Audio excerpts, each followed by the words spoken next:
Okay, here's your partial key. The first section is going to be sections 5-8 to 8-1. The number of problems on the test for each section is going to be circled at the top right of the corner of each page. And I understand it's a partial key, but when I check, I'm going to check for all problems to be completed for bonus, okay? So make sure you understand you have to work them out, even though I might not work them out on the video. Alright, so the first section we're going to talk about, the highlighted information are the things you need to kind of use to review, or I'm going to indicate if it's on the formula chart or not. You have one test problem from this section. You'll have a special right. The test like is number 3.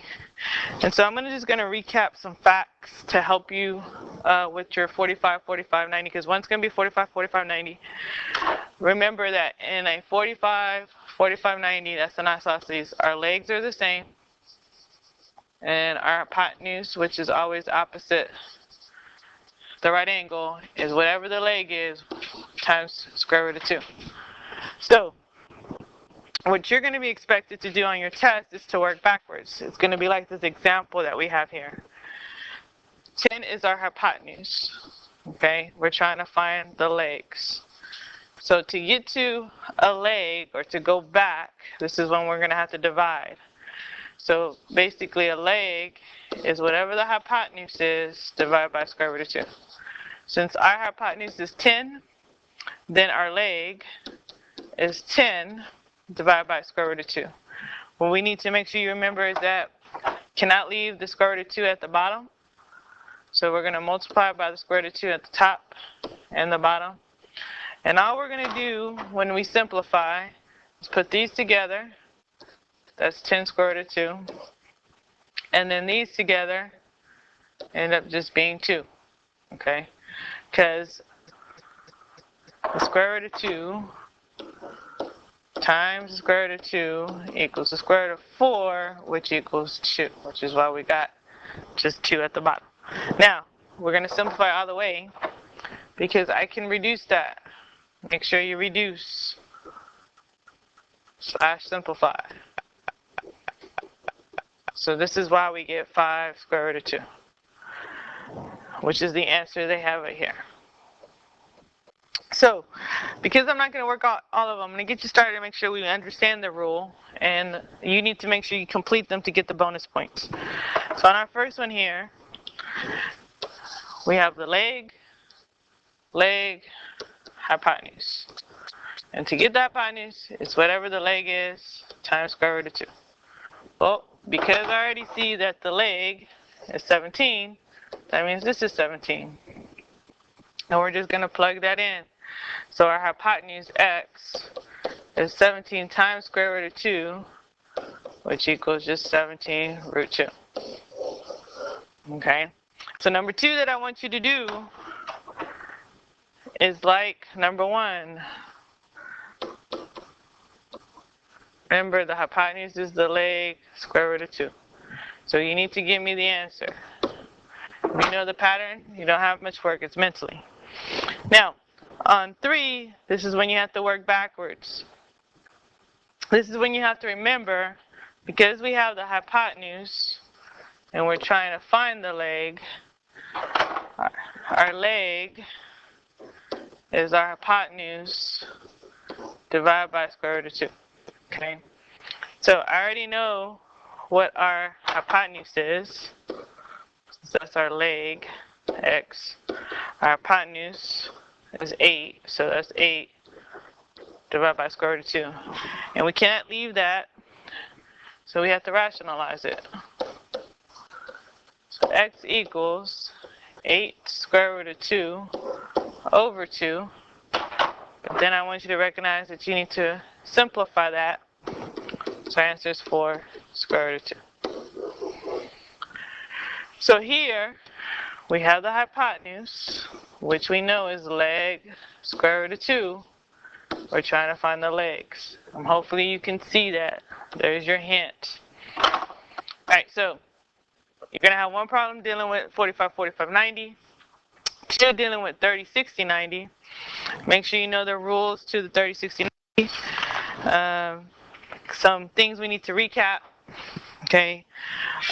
Remember that the short leg, which I like to call SL, is always opposite the 30 degrees. And our long leg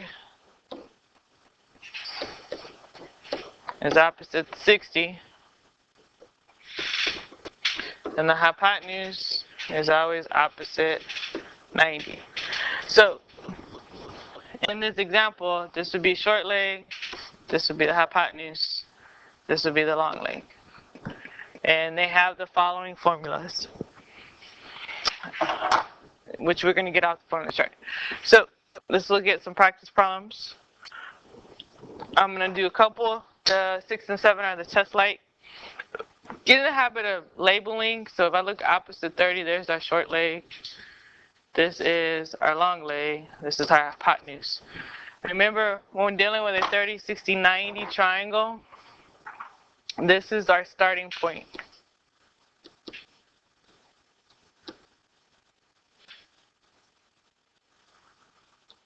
Always.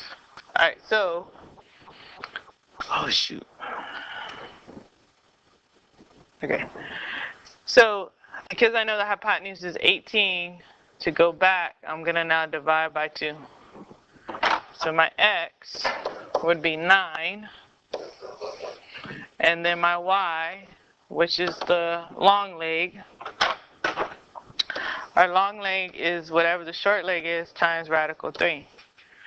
So since I know this is 9 for my short leg, then y is going to equal to 9 square root of 3. So here we have the short leg, which is what I want to start. Then I just need to go to the hypotenuse. Just to recap, the hypotenuse is the short leg times 2. So that lets me know that y is going to be 4. And then our long leg is the short leg times radical 3. So that lets me know x is going to be 2 square root of 3. So on number 7, since we are starting, or they've given us the hypotenuse, we have to go back to the short leg. And to do that, we're going to have to divide here, since we're going back. So x would be the 24 square root of 3 divided by 2. Because whenever we go back to the short leg, we're divided by 2 from hypotenuse to short leg. So x actually gets simplified to 12 square root of 3. Remember, this represents the short leg. So to get to my y, my long leg is the short leg times square root of 3. Well, that means I'm going to substitute that into our 12, this whole thing, for our short leg. So y is going to equal to 12 square root of 3 times square root of 3. And hopefully remember, every time you multiply a radical to itself, it gets rid of the radical. So this ends up becoming 12 times 3. So y is 36. So just to make sure we're on the right step for number 8, you're going to have to, this is our long leg, short leg, hypotenuse. We're going to have to go back to the short leg. So if I'm from the long leg to the short leg is whatever the long leg is divided by square root of 3. So I know my long leg is 33, so I'm going to do 33 divided by square root of 3, which I cannot keep. I have to rationalize it, no radical at the bottom. So square root of 3 times square root of 3 gets simplified as 3 square root of 3 over 3, which this can be reduced because I can divide 3 into 33. So my short leg is 11 square root of 3. And then my hypotenuse, which is y is my hypotenuse. That's whatever the short leg is times 2. This is my short leg. So I'm just going to substitute 11 square root of 3 times 2. Well, what gets multiplied together? The 2 and the 11. So basically 11 times 2, then the square root of 3, which is 22 square root of 3. So that takes care of your special rights and the type of problems you're going to have for that. Thank you.